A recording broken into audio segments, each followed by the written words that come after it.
Continue. Railway standing committee की अनुपालना करो, अनुपालना करो। कमेटी की अनुपालना करो, रेलवे स्टैंडिंग कमेटी की अनुपालना करो, अनुपालना करो। रेलवे स्टैंडिंग कमेटी की अनुपालना करो, अनुपालना करो। नियुक्ति दो, नियुक्ति दो, नियुक्ति दो, नियुक्ति दो, नियुक्ति दो, नियुक्ति दो, नियुक्ति दो, नियुक्ति दो। रेलवे स्टैंडिंग कमेटी की अनुपालना करो, अनुपालना करो। रेलवे स्टैंडिंग कमेटी की अनुपालना करो, अनुपालना करो। नियुक्ति दो, नियुक्ति दो, नियुक्ति दो, नियुक्ति दो। सैनिकों को नियुक्ति दो, नियुक्ति दो, नियुक्ति दो। मेडिकल फिट को नियुक्ति दो, नियुक्ति दो, नियुक्ति दो। रेलवे स्टैंडिंग कमेटी की अनुपालना करो, अनुपालना करो।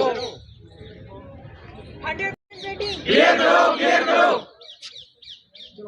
देखिए, मैं हूँ नई दिल्ली के जंतर मंतर पर, और जंतर मंतर पर ऑल मेडिकल फिट कैंडिडेट यहाँ पर मौजूद हैं, जिन्होंने रेलवे का एग्ज़ाम जो है वो क्लियर भी कर चुके हैं। कहीं ना कहीं इनको जो है जॉइनिंग नहीं मिल रही है। आपका नाम जानना चाहेंगे? मैम, मेरा नाम शुभम कुमार है और मैं आरआरबी चंडीगढ़ से हूँ। और मैंने 2018 में एग्ज़ाम दिया था railway junior engineer CMA post के लिए, और मैं सीएमए पोस्ट के लिए एलिजिबल था। और हमने CBT 1 CBT 2 भी दिया और DV और मेडिकल भी हमने क्वालिफाई किया। तो क्या हुआ कि हम कुछ चंद नंबरों की वजह से वेटिंग में रह गए थे। बट रेलवे का इतिहास रहा है कि जिसका मेडिकल हो जाता है उसको नौकरी दी जाती है। बट इस ना तो इस चीज़ रूल्स को फॉलो किया जा रहा है, और ना 4 साल हो गए हैं, और ना इन्होंने हमारे लिए कोई वैकेंसी क्रिएट करी, और ना ही हमें अब्जॉर्ब किया। स्टैंडिंग कमेटी बैठी थी जून में, और जून में स्टैंडिंग कमेटी ने अपना फैसला दिया और रेलवे बोर्ड ने अपना फैसला निकाला कि 100% वेटिंग क्लियर कर दी जाए।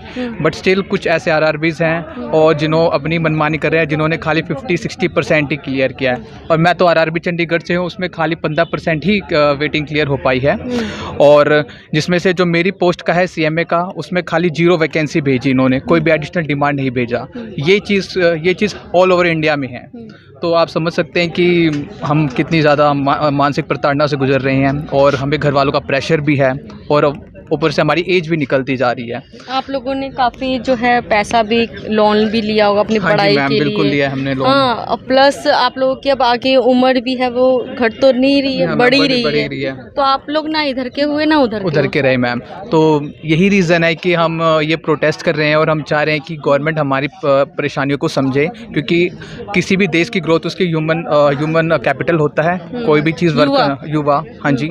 और अगर युवा ही अगर कमज़ोर रहेगा तो देश कैसे विकास करेगा, कैसे GDP ग्रो करेगी, और देश कैसे आत्मनिर्भर मैं एक बनेगा। सवाल करना चाहूँगी, जिस प्रकार से रेलवे को भी अभी आपने सुना भी होगा निजीकरण कर रहे हैं, तो कहीं ना कहीं इनकी ये कुछ इसमें भी कहीं कोई नीति ना हो? मैम देखो, निजीकरण का ही तो सरकार का फैसला है। वो क्या करना चाहते हैं, वो चाहते हैं कि आधुनिक बने रेलवे, और जो रिसोर्सेज का कम्प्लीटली अच्छे से सस्टेनेबल यूज़ हो पाए।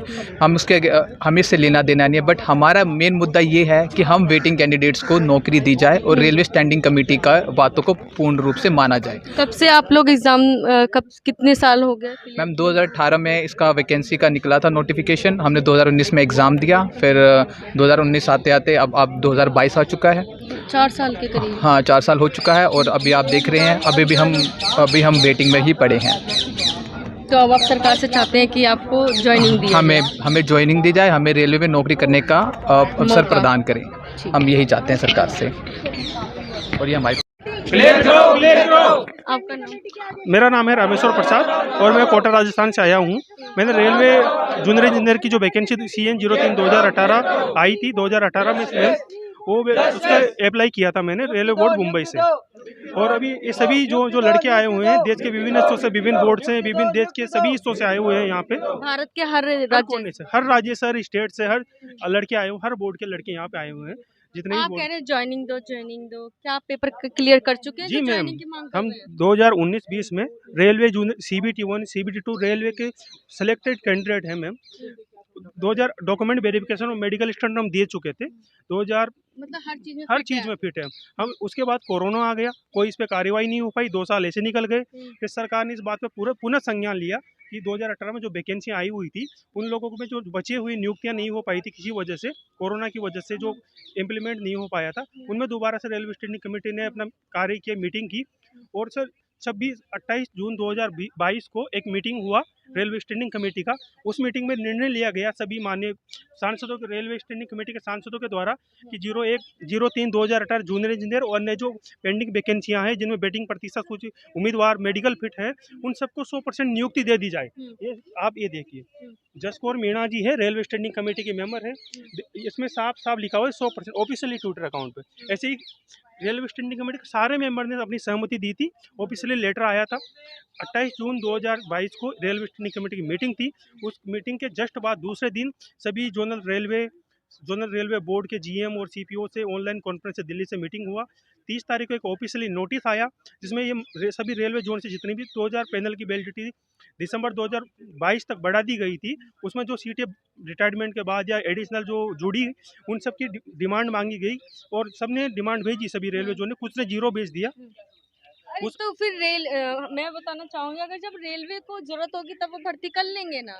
रेलवे को जरूरत है मैम, उसका ठीक से अनुपालना नहीं हो पा रही। जो रेलवे स्टैंडिंग कमेटी ने दिया था उसका मुद्दा छूट गया है, थोड़ा सा चूक हो गई है। हम उसकी ध्यान आकर्षित करने के लिए यहाँ आए, हमारा कोई आंदोलन नहीं है। हमारा जो चूक हो गई है हल्की सी अधिकारियों से ऐसा हो जाता है, उस पर ध्यान आकर्षित करने के लिए हम आए। अभी रेलवे स्टैंडिंग कमेटी की 20 तारीख को 20 अक्टूबर को मीटिंग है। उसी मीटिंग के हम दोबारा माननीय सदस्यों से मिलना चाहते हैं, उन्हें अपनी बात रखना चाहते हैं। हम पहले से भी रखते हुए नुकसान क्या हो रहा है आप लोगों को, ज्वाइनिंग नहीं मिल रही? मैम हम 2018-19 से चयनित हैं। हम आपकी उम्र जा रही है? उम्र चाली में 28 उम्र हो चुकी। कर्जा भी लेकर के पढ़ाई किया? सब किया, हमने कर्जा लेके पढ़ाई किया। हम यहाँ पे आए हैं दूसरों से पैसे लेके। जनरल डिब्बे में भी दीपावली का सीजन है, टिकट मिलता नहीं, हमारा पैसा होता नहीं। जनरल डिब्बे में आए हैं यहाँ पे और यहाँ रुके हुए। हम 4 दिन तक यहाँ दिल्ली में फुटपाथ पर सोएंगे, कहीं गुरुद्वारा में खाना खाएंगे। ऐसे करके हम रेलवे स्टैंडिंग कमेटी के सभी मेंबर से मिलेंगे ताकि वो उनसे हमारी निवेदन करेंगे कि सर हमारी बात को उठाया जाए। आपको लगता है कि वो बात मान लेंगे? उन्होंने हमारी बात पहले मानी है मैम। इस युद्ध बाकी जो बैटिंग 70% क्लियर किया, 70 से 75% बैटिंग क्लियर किया है, वो उन्होंने उनके द्वारा ही जो किया गया है मैम। उन्होंने जो आदेश दिया था सभी रेलवे जोनल रेलवे को, उसमें से उन्होंने पहले बात मान ली तो फिर आप क्यों जंतर मंतर है? मैम उन्होंने जो ऑर्डर्स दिए थे सब आधा है, आधा बचा हुआ उसका 60% तक क्लियर हो चुका है। जो 60% अब जो 40% बचा तो है। आपको क्या लगता है, क्यों लगा कि आपको विश्वास नहीं था कि वो आधी बात मान लेंगे? आधी तो मान ली ना उन्होंने। जी मैम, आधी मान ली। अब जो 40% उनकी बात की ठीक से अनुपालना नहीं हो पाई, जो 40% बचे हुए हैं, जो 60% जो दिया था उसमें से 4 साल बाद ही नियुक्ति दे रहे हैं। तो कई सारे लोग और दूसरे डिपार्टमेंट में जॉब लग गए, उनका पोस्ट में रिप्लेसमेंट दे दिया जाए और जो बची हुई उस पैनल की वैलिडिटी 1 साल, जैसे 2 साल बढ़ा दी गई थी उसे 1 साल और बढ़ा दिया जाए। जो बाकी हुई सभी कैंडिडेट, जो शेष कैंडिडेट है, उन सब का उसमें हो जाएगा। तो जो रेलवे स्टैंडिंग कमेटी जो आदेश दिया था उसकी अनुपालना हो जाएगी। हम लोगों को चयनित उम्मीदवार है 4 साल से कोरोना। अभी ये गुहार किससे, केंद्र सरकार से करने आए हैं? जी, हम सभी रेल मिनिस्ट्री के सभी अधिकारियों से हाथ जोड़ के हमारा निवेदन है, रेल मंत्रालय से, केंद्र सरकार से, माननीय स्टैंडिंग कमेटी के सभी सांसदों से, अश्विनी वैष्णव जी से हमारा एक ही निवेदन है कि सर आपने जैसे 70% लोगों की, जो हमारे साथी थे, हमारे जो साथी यहाँ 15 दिन पर 2 महीने पहले हमारे साथ खड़े थे, उसमें से आपने 70% लोगों को नियुक्ति दे दी है। हम 30% किसी न किसी वजह से चूक से बचे हुए हैं। हमारे भी नंबर उनके बराबर है, हम उनके समान एजुकेटेड क्वालिफाइड है। हमने भी सीवीटी थोड़े बहुत नंबरों की चूक की वजह से आप लोगों को पीछे कर दिया। नंबरों की चूक की नहीं, जो जिस वैकेंसी में 2018 में जिस कैटेगरी में मान, जैसे किसी का इलेक्ट्रिकल है, 0 से लेकर 64 टाइप की कैटेगरी है, इलेक्ट्रिकल और मैकेनिकल, CMA वगैरह जितना भी है, उनमें कैटेगरी वाइज वैकेंसी आई थी मैम उस टाइम। तो उस कैटेगरी में भी वैकेंसी नहीं आ पाई। उस वजह से जिस कैटेगरी में वैकेंसी आई थी वो उसमें उसकी वैकेंसी नहीं आने की वजह से हम छूटे हुए हैं। किसी और जनरेट दूसरी कैटेगरी में आप चाहते हैं कि वैकेंसी जो है वो लागू की जाए और आप लोगों को भर्ती किया जाए। जो बचे हुए कैंडिडेट इंटर जोन में डाइवर्जन कर दिया जाए, रिप्लेसमेंट कर दिया जाए, आराम से सबका हो रहा है। बस अनुपालना करने की जरूरत है, एक स्टैंड लेने की जरूरत है। जैसे अब यही कहानी रेलवे जून 01/2018 में वैकेंसी आई थी लोको पायलट टेक्नीशियन की। लोको पायलट का जो नियम रेगुलेशन से जो 100% बैटिंग क्लियर कर नियुक्ति दे दी गई है लास्ट 6 महीने में, उसी के अनुसार हमारी वही नियम कायदे से हमारी बैटिंग क्लियर कर दी जाए। हम इसलिए नहीं आए कि मुंह उठा किया। हमारे आगे वाली से समान वैकेंसी आई थी 2018 में रेलवे लोको पायलट की, उसमें सबको बैटिंग क्लियर कर दिया जाए। उसी नियम से, उसी कानून से हमारी भी काम किया जाए। हमारे सिर्फ इतना सा निवेदन है।